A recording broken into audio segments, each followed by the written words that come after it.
Bismillah, innal hamdalillah nahmaduhu wa nasta'inuhu wa nastaghfiruh wa na'udzu billahi min shururi anfusina wa min sayyiati a'malina may yahdihillahu fala mudhillalah wa may yudlil fala hadiyalah wa ashhadu an la ilaha illallah wahdahu la syarikalah wa ashhadu anna Muhammadan abduhu wa rasuluh, amma ba'd.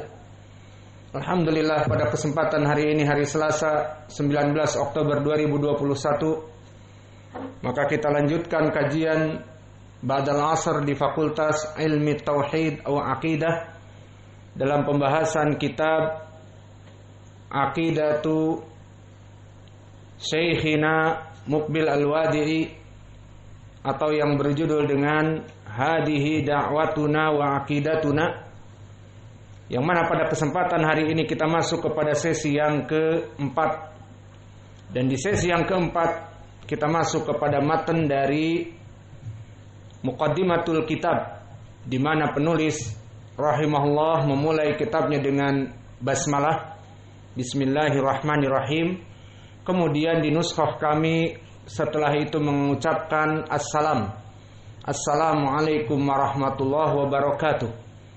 Maka setelah itu di nuskhah yang ada pada kami menyebutkan khutbatul hajah. Dan ikhwah semuanya sudah mentasmi matan dengan basmalah, assalam dan khutbatul hajah. Ada yang mau tasmi setelahnya? Kibar.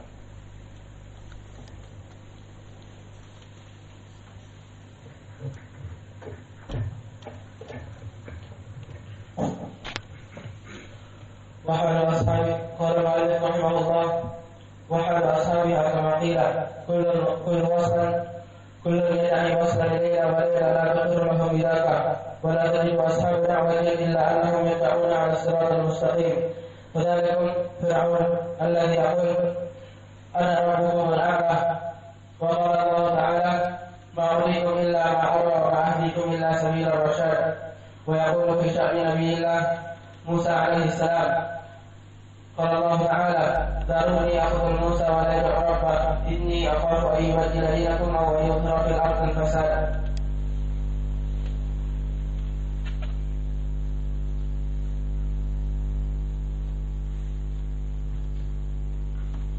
قال المؤلف رحمه الله هذه دعوتنا وعقيدتنا. أولا نؤمن بأسمائه، نؤمن بالله بأسمائه وصفاته كما وردت في كتاب الله وسنة رسوله من غير تحريف ولا تأويل ولا تمثيل ولا تشبيه ولا تقدير. بسم الله.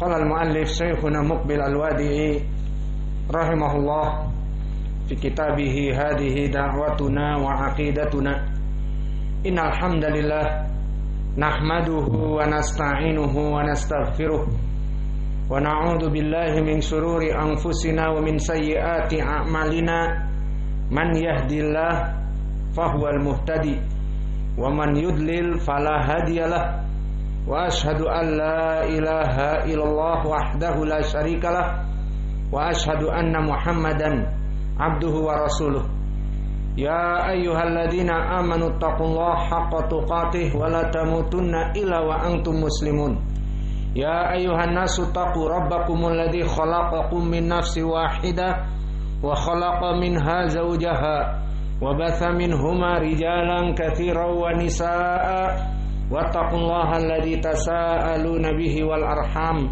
إن الله كان عليكم رقيبا يا أيها الذين آمنوا اتقوا الله وقولوا قولا سديدا يصلح لكم أعمالكم ويغفر لكم ذنوبكم ومن يطع الله ورسوله فقد فاز فوزا عظيما. فهذه الفقرة alinea yang dibacakan oleh Syekh kami Muqbil masyhur dinamakan dengan khutbatul hajah. Dan khutbatul hajah ini barakallahu fikum perkara yang disyariatkan baina yadai kulli hajah, dibaca di dalam kebutuhan-kebutuhan yang berhubungan dengan syar'i. Maka hadis ini barakallahu fikum, sebelum kita masuk kepada pembahasan fikhiyah, maka alangkah baiknya jika kita mentahrijnya terlebih dahulu. Hadis tentang khutbatul hajah yang kita bacakan tadi, hadis ini dikeluarkan oleh Imam At-Tirmidzi dan An-Nasa'i dan Ibnul Jarud di dalam muntakhabnya. Semuanya diriwayatkan dari Al-A'mash an Abi Ishaq an Abil Ahwas an Ibni Mas'ud. Ini di jalan yang pertama. Dan di jalan yang kedua dari Ibnu Majah, dari jalan Isa Ibnu Yunus, haddatsana Abi. Siapa? Yunus Ibnu Abi Ishaq As-Sabi'i an Jiddi Abi Ishaq As-Sabi'i. Maka ini dua jalan yang kami sebutkan, berarti madarus sanad kepada siapa? Abu Ishaq As-Sabi'i. Maka kedudukan sanad ini, pertama Abul Ahwas yang meriwayatkan dari Ibnu Mas'ud, dia adalah Auf Ibnu Malik. Dan Abu Ishaq wa huwa Amr Ibnu Abdillah As-Sabi'i. Masmuh Amr Ibnu Abdillah As-Sabi'i. Daiman antum tasma Aba Ishaq wa hada ta'rifuhu. Hei, ini sunnah fadhi. Maka Abu Ishaq As-Sabi'i huwa Amr Ibnu Abdillah As-Sabi'i. Wa huwa kana ikhtalata ma'a tadlisihi. Maka dia dulu orang yang sempat pikun dan juga seorang yang mudallis. Dan dalam keadaan kedudukannya di ilmil hadis, imam muhaddis. Maka manusia itu tidak ada yang sempurna, wahai saudara-saudaraku. Dan guru dan imam dan masyayikh tidak ada yang sempurna. Karena kita semuanya manusia yang sama jatuh kepada hadis yang diriwayatkan oleh Imam Abi Daud dari Anas bin Malik yang marfu, kullu ibn Adam khata' wa khairul khata'ina at-tawwabun. Setiap Bani Adam dalam keadaan jatuh kepada kesalahan, dan sebaik-baiknya orang yang jatuh kepada kesalahan mereka yang cepat bertaubat kepada Allah. Maka berapa dari a'immah disebutkan di tarikhnya mereka nomor 1 panglima dari ilmu hadis dan panglima dari ilmu lughatil arabiyah, ilmu fikih, dan bahkan penjaga gawang dari manhaj ahli sunnah wal jamaah di zamannya. Namun waqa kepada seorang mudallis dan waqa kepada seorang mukhtalit. Maknanya dia bagus di awal umurnya, namun di saat tuanya pikun seperti manusia yang lain pikun. Ucapannya ngaco, tidak sesuai dengan akal, dan yang jadi masalah anak-anaknya tidak menghijabinya. Kalau anak-anaknya mulai menghijabi di saat bapaknya mulai pikun, bagus. Berarti hadis dia hadis yang terjaga, dari hafalannya dia muda, bagus. Saat pikun dijaga. Bapak tidak boleh meriwayatkan hadis, dijaga. Datang orang dari luar ingin meriwayatkan hadis, ingin mengambil hadis dari bapaknya, dikatakan bapak sakit, tidak bisa lagi meriwayatkan hadis. Akhirnya hadis yang ada pada manusia di saat dia muda bagus. Maka ini adalah perkara yang baik. Namun sebagian dari anak-anak muhaddisin, bapaknya mulai pikun, berbicara ngaco, bahkan mengalir air liur dari mulutnya dan dia tidak terasa. Maka bagaimana seperti ini mau meriwayatkan hadis? Maka jika dia berbicara an fulan ngaco, salah. Maka seperti ini seorang muhadits yang sudah tua seharusnya sama anaknya dijaga agar tidak meriwayatkan hadis lagi. Maka jika tidak dijaga akan tertulis oleh manusia perawi hadis yang dulu yang kuat hafalannya dengan hadis setelah pikunnya yang hancur. Meriwayatkan dari Abi Hurairah padahal dari Aisyah. Berkata sahabatnya dari fulan padahal dari fulana. Berkata Rasulullah melarang demikian padahal mewajibkan demikian dan demikian. Hancur. Maka inilah nasib dari mukhtalifin. Dan Abu Ishaq Masmuh Amr ibni Abdillah As-Sabi'i, dia adalah seorang mukhtalif dan dari masa kecilnya pun, dari masa mudanya pun seorang mudallis. Maka sanad ini dhaif dikarenakan periwayatan darinya. Dan di sana ada jalan yang lain yang lebih menjelaskan tentang tasrih Abu Ishaq sendiri. Diriwayatkan oleh Abu Daud At-Tayalisi di dalam musnadnya dari jalan Syu'bah, haddatsana Abu Ishaq qala sami'tu Aba Ubaidah ibni Abdillah yuhadits an abihi ay Abdillah ibni Mas'ud tentang khutbatil hajah. Maka sanad ini lebih kuat dari yang lainnya, namun masih terdapat penyakit yang lain.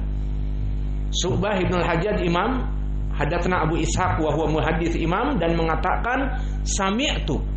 Maka mudallis jika mengatakan dengan tasrih sami'tu, akhbarana, amba'ana, maka dia akan selamat dari inqita', dari tuduhan terputus sanadnya.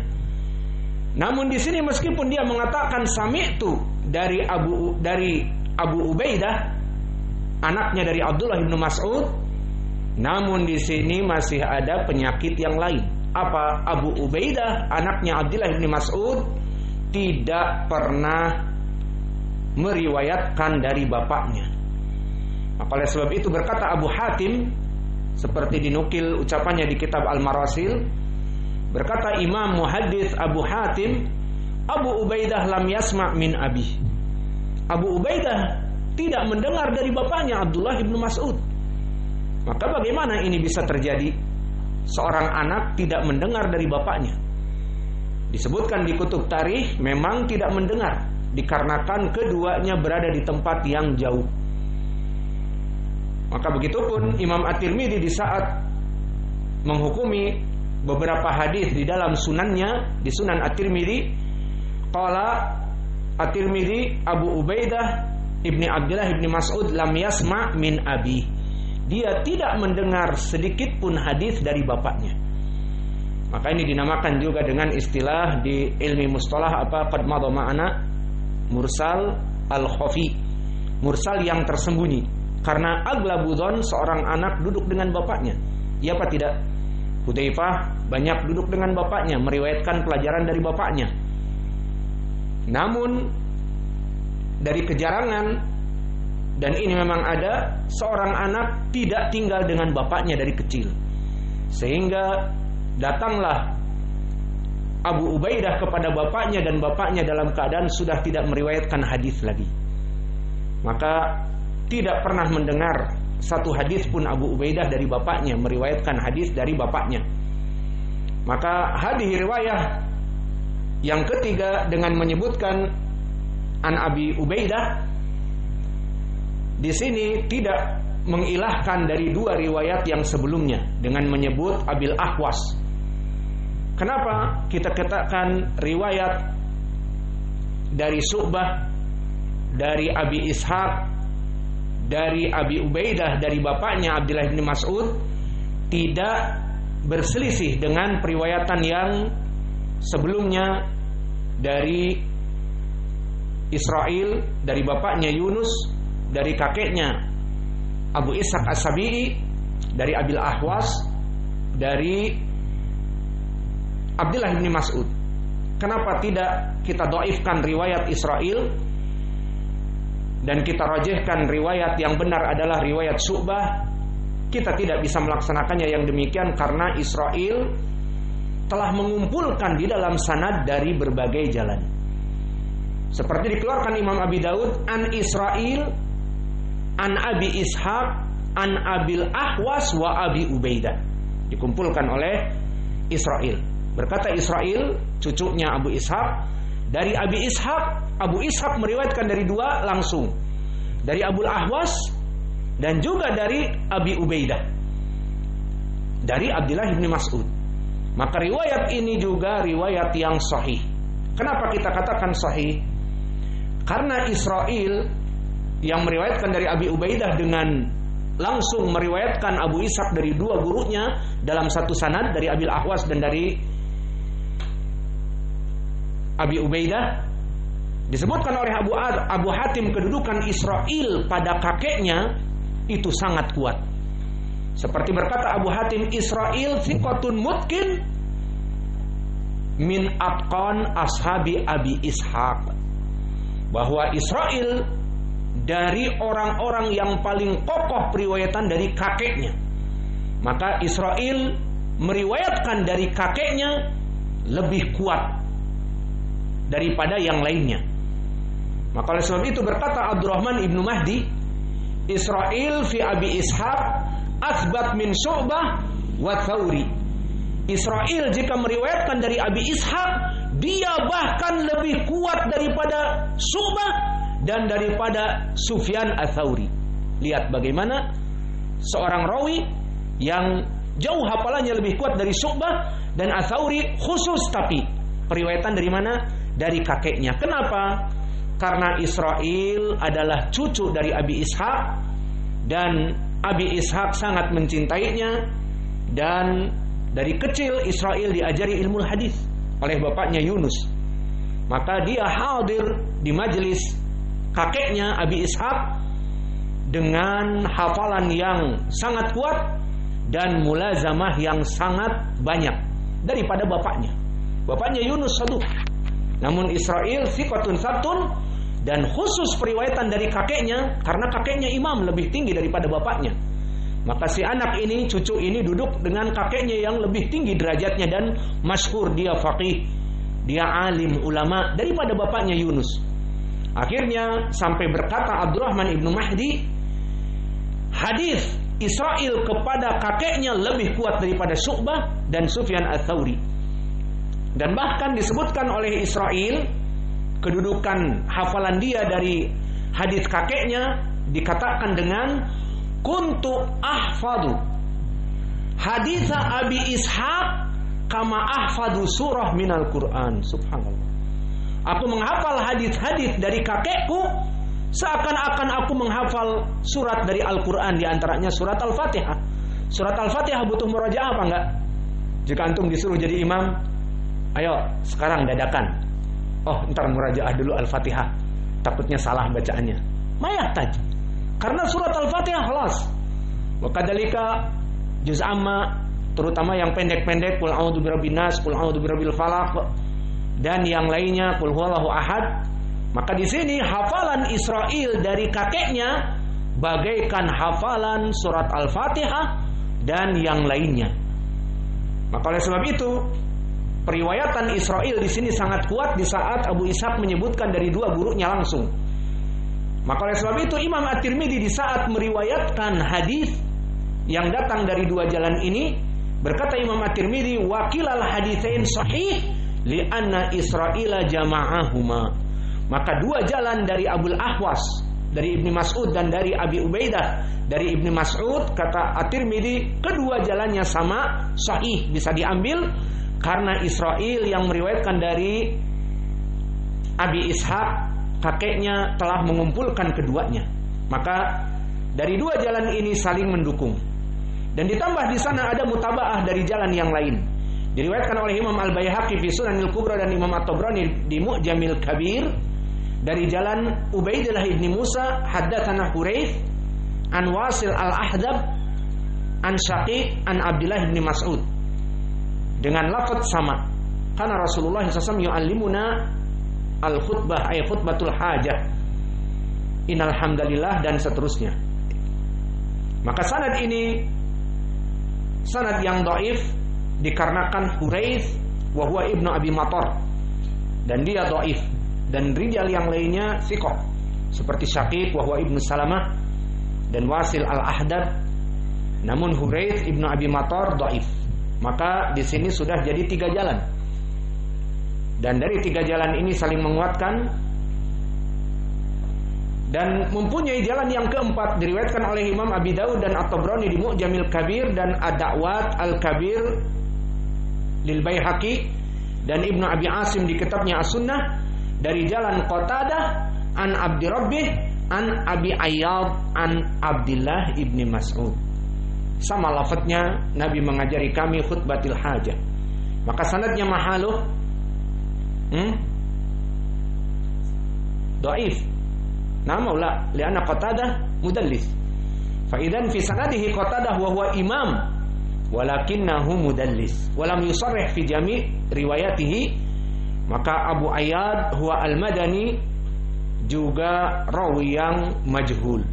Maka di hadis yang keempat dari Abdullah bin Mas'ud ada 4 jalan. Maka di jalan yang terakhir dari Qatadah mudallis dan dari Abu Ayyad al-Madani dia majhul. Maka dari 4 jalan ini bisa naik semuanya dhaif kepada derajat yang paling sedikit hasan li ghairi. Dan telah datang juga syahid. Telah datang syahid diriwayatkan oleh Imam Muslim dari Ibnu Abbas bahwa Nabi Muhammad SAW bersabda, innal hamdalillah nahmaduhu wa nasta'inuhu wa nastaghfiruh wa asyhadu an la ilaha illallah wahdahu la syarikalah wa anna Muhammadan abduhu wa rasuluh amma ba'du. Maka hadis ini pun dari Ibnu Abbas dengan lafaz yang sama. Alhasil wallahu a'lam, hadis ini, hadis khutbatul hajah, bisa naik kepada derajat hadis yang sahih. Dan hadis khutbatul hajah disahihkan oleh para ulama, oleh Imam Ibnu Taimiyah, bahkan dia mempunyai kutaib yang berjudul Syarah Khutbatil Hajah dan dia sahihkan. Dan begitu pun Syekh kami Muqbil Al-Wadi'i mensahihkan hadis khutbatil hajah, dan begitu pun Syekh Al-Albani rahimahullah. Kemudian kita ambil faidah dari segi fikih khutbatul hajah ini. Maka khutbatul hajah ini disyariatkan bagi mereka orang-orang yang ingin melaksanakan hajah, terutama dalam permasalahan syariah yang baik. Maknanya di dalam hadis ini berkata Ibnu Mas'ud di riwayat Abi Daud yang disebutkan tadi bahwa alamani Rasulullah sallallahu alaihi wasallam khutbatul hajah fi nikah wa ghairihi, bahwa Nabi telah mengajari aku membaca khutbatul hajah pada saat akad nikah dan yang lainnya. Maka kalimat yang lainnya ini dijadikan oleh para ulama dia itu baik untuk dilaksanakan dalam berbagai sesuatu. Dan di riwayat Abu Daud At-Tayalisi yang mana meriwayatkan dari riwayat Syu'bah, kemudian dari gurunya Abu Ishaq, maka Syu'bah menanyakan langsung kepada Abi Ishaq As-Sabi'i, hadihi fi khutbatin nikah atau fi ghairiha? Qala fi kulli hajah. Saya menanyakan Syu'bah tentang kefakihannya, bukan tentang masalah hadis ini. Dikatakan kepada gurunya Abu Ishaq yang faqih muhaddits, khutbatul hajah ini bisa dipergunakan di mana saja? Naam, di mana saja dalam perkara-perkara yang baik. Maka oleh sebab itu beristimbat para ulama bahwa khutbatul hajah ustuhibat di saat akad nikah, seorang yang mengakad membacakan khutbatul hajah, dan juga di dalam kitabah di saat kita menulis kitab, dan ini yang dilakukan oleh Syekh kami Muqbil dan kita lakukan sering di dalam kitab-kitab kita di Al-Akhbar As-Sahihah fi Ru'yatillah, Al-Akhbar As-Sahihah fi Salatil Witr wa At-Tarawih, wal Akhbar As-Sahihah fi Ahkam Siyam Ramadan, wal Akhbar As-Sahihah fi Adabi Talabil Ilmi, dan yang lainnya. Maka diawali dengan khutbatil hajah lebih baik. Dan begitu pun di dalam muhadarah seperti khutbah Jum'ah, muhadarah dan yang lainnya. Dan berkata Imam An-Nasai di dalam sunannya, bab ma yustahab minal kalam inda nikah, bab disunahkan membaca doa ini di saat sedang nikah, maka hukumnya sunnah. Dan berkata Syekhul Islam Ibnu Taimiyah di Syarah Khutbatil Hajah, bihadas tuhibat wa fu'ilat fi mukhatabatin nas bil ilm umuman wa khususan min ta'limil kitab wa sunnah wal fiqh fi dzalik wa mau'izatin nas wa mujadalatihim wa an yaftaha bihadhil khutbah asyariyah an-nabawiyah. Berkata Syekhul Islam Ibnu Taimiyah, maka para ulama menyunahkan dan menggunakan khutbatil hajah ini secara umum dalam berbagai kebaikan, dan secara khusus pengajaran Al-Quran dan Sunnah dan fikih, dan dilaksanakan pembukaan mau'izah ceramah ataupun mujadalatihim di saat sedang menyampaikan ilmu dan melaksanakan hiwar agar menggunakan khutbatil hajah ini. Dan di sini ada tambih barakallahu fikum. Di sana ada hadis yang lain bahwa dari sunnah al-qauliyah memulai doa dengan alhamdulillah tadi, khutbatil hajah. Telah datang hadis tentang targhib memulai dengan alhamdulillah dalam berbagai segi. Maka hadis ini jika sahih kita katakan kita beristidlal padanya. Hadis ini seperti lafadznya hampir mendekati lafadz bismillah juga. Diriwayatkan oleh Abi Hurairah, berkata Nabi Muhammad sallallahu alaihi wa ala alihi wasallam, kullu amrin la yubda'u bil hamdalah fahuwa aqta. Setiap perkara yang tidak dimulai dengan alhamdulillah, tidak dimulai dengan khutbatil hajah, maka dia terputus dari barokah. Maka hadis ini jika sahih sangat baik untuk dijadikan pendalilan tentang keutamaan memulai basmalah dan memulai alhamdulillah khutbatil hajah. Namun hadis ini diriwayatkan oleh Imam Abi Daud dan Ibnu Majah serta Imam Ahmad dan An-Nasa'i di Amal Yaum wal Lailah dan Ad-Daruqutni di dalam sunannya dan Al-Baihaqi di Sunan Al-Kubra, Ibnu Hibban juga, semuanya dari jalan Qurrah an Zuhri an Abi Salamah an Abi Hurairah marfu'an dari ucapan Nabi. Bagaimana sanadnya? Dari Qurrah, dari Imam Az-Zuhri, dari Abi Salamah, dari Nabi, dari Abi Hurairah, dari Nabi. Maka dia riwayatnya marfu dari jalan yang kami sebutkan dari Qurrah, meriwayatkan dari Zuhri. Maka Qurrah di sini siapa? Qurrah Ibnu Abdurrahman Ibnu Haywail. Yang mana dia itu dikatakan oleh para ulama seperti Abu Hatim laisa bil qawi fil hadis. Dan berkata Ibnu Ma'in dhaiful hadis. Maka bagaimana di sini dia rawi yang dhaif? Dan selain dhaif, dia menyelisihi dari rawi-rawi yang lain yang mana tidak meriwayatkan dari Abi Hurairah. Tetapi kebanyakan muhaditsin yang lebih kuat periwayatannya meriwayatkan dari Imam Az-Zuhri dari Nabi mursal. Maka sanadnya tadi siapa? Qurrah an Imam Az-Zuhri an Abi Salamah an Abi Hurairah anin Nabi. Sanad yang marfu ini berpenyakit, mungkar. Karena pertama dhaifnya Qurrah Ibnu Abdurrahman Ibnu Haywail, dan yang kedua menyelisihi murid-murid Imam Az-Zuhri yang menjadi paling kuat hafalannya dari Qurrah itu sendiri. Seperti siapa? Dari murid-muridnya Az-Zuhri banyak. Pertama seperti Uqail Ibnu Khalid yang diriwayatkan oleh Imam An-Nasa'i. Yang kedua Sa'id Ibnu Abdul Aziz yang diriwayatkan oleh Imam An-Nasa'i. Yang ketiga Yunus Ibnu Yazid Al-Aili dan Su'aib Ibnu Abi Hamzah diriwayatkan oleh Imam Abi Daud. Berapa orang? 4 orang. Siapa saja? Pertama Uqail Ibnu Khalid min asbatin nas dari Az-Zuhri. Kedua Yunus Ibnu Yazid Al-Aili. Ketiga Su'aib Ibnu Abi Hamzah. Keempat Sa'id Ibnu Abdul Aziz. 4 orang ini masyhur min asbatin nas fi Zuhri.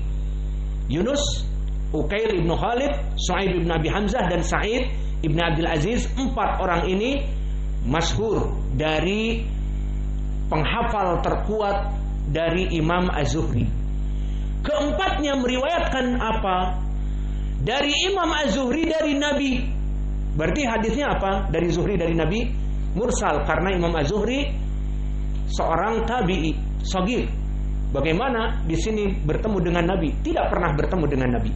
Maka yang rajih dari orang-orang yang meriwayatkan asbatun nas dari Imam Az-Zuhri, hadis ini dari Az-Zuhri dari Nabi, maka hadis ini mursal. Maka oleh sebab itu periwayatan dari Qurrah dari Imam Az-Zuhri dihubungkan dengan tabi'i Abi Salamah dan dihubungkan dengan Abi Hurairah sahabi, dihubungkan kepada Nabi, ini hadis yang mungkar. Karena istilah mungkar nanti di ilmi mustalah hadis mukhalafatu ad-dhaif liman huwa aula minhu. Mukhalafah rawi yang dhaif dan menyelisihi dengan rawi-rawi yang thiqat. Maka terbayang Qurrah meriwayatkan dari Imam Az-Zuhri, memarfu'kan dari Nabi. 4 rawi yang paling kuat dari Imam Az-Zuhri meriwayatkan dari Az-Zuhri mursalan. Maka 4 dibanding 1, itu dari segi jumlah. Dan dari segi hafalan, Qurrah dhaif, 4 orang semuanya thiqat, bahkan imam di antara mereka. Maka mana yang rajih? Periwayatan yang jumlahnya banyak 4 dan derajatnya imam, yang melaksanakan periwayatan dari Az-Zuhri dari Nabi. Berarti yang rajih riwayat yang mursal. Maka oleh sebab itu telah dirajihkan oleh para ulama tentang kemursalannya.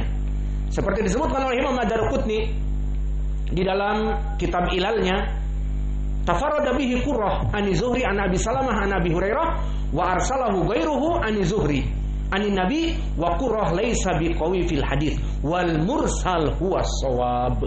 Ini dia poinnya, bahwa Imam Ad-Darqutni mengatakan telah datang riwayat dari Qurrah marfu' kepada Nabi, dan diriwayatkan selain dari Qurrah dari hufad yang meriwayatkan dari Imam Az-Zuhri dari Az-Zuhri dari Nabi. Maka yang rajih yang mursal. Ini ucapan Imam Muhaddits dan ahli ilal, Imam Ad-Darqutni.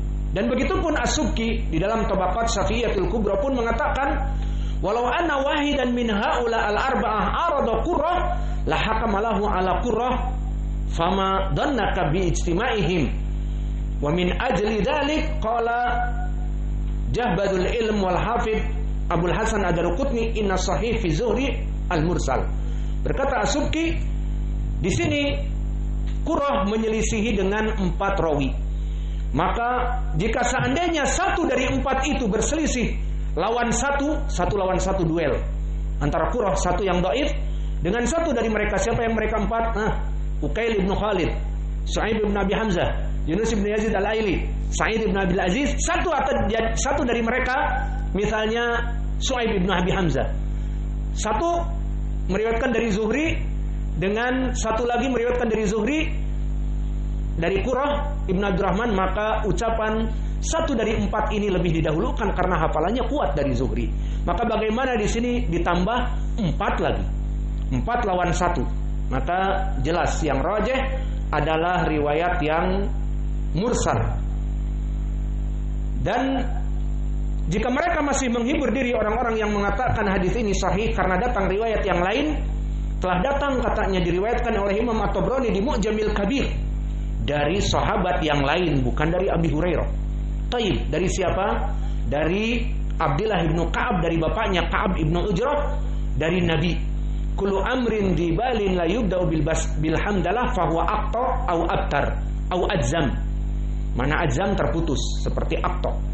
Barang siapa yang melaksanakan perbuatan kebaikan tanpa menyebut innal hamdalillah, maka dia akan terputus dari barokah. Maka di sini sanadnya lihat hampir sama. Dari Sadaqah ibni Abdullah, dari Muhammad ibni Walid Az-Zubaydi ani Zuhri, tetap madarnya kepada Zuhri. An Abdullah ibni Ka'ab, dari bapaknya Ka'ab ibnu Ujrah. Jadi kalau tadi dari Qurrah, dari Az-Zuhri, dari Abi Salamah, dari Abi Hurairah, di sini diganti. Dari Az-Zuhri, dari Abdullah ibni Ka'ab, dari Ka'ab ibnu Ujrah, dari Nabi. Maka di sini sama madarnya pun dari Az-Zuhri. Maka sanad ini tidaklah senang di dalam periwayatannya. Disebutkan oleh Imam Ad-Darqutni di sunannya dari jalan Abdullah bin Ka'ab tadi.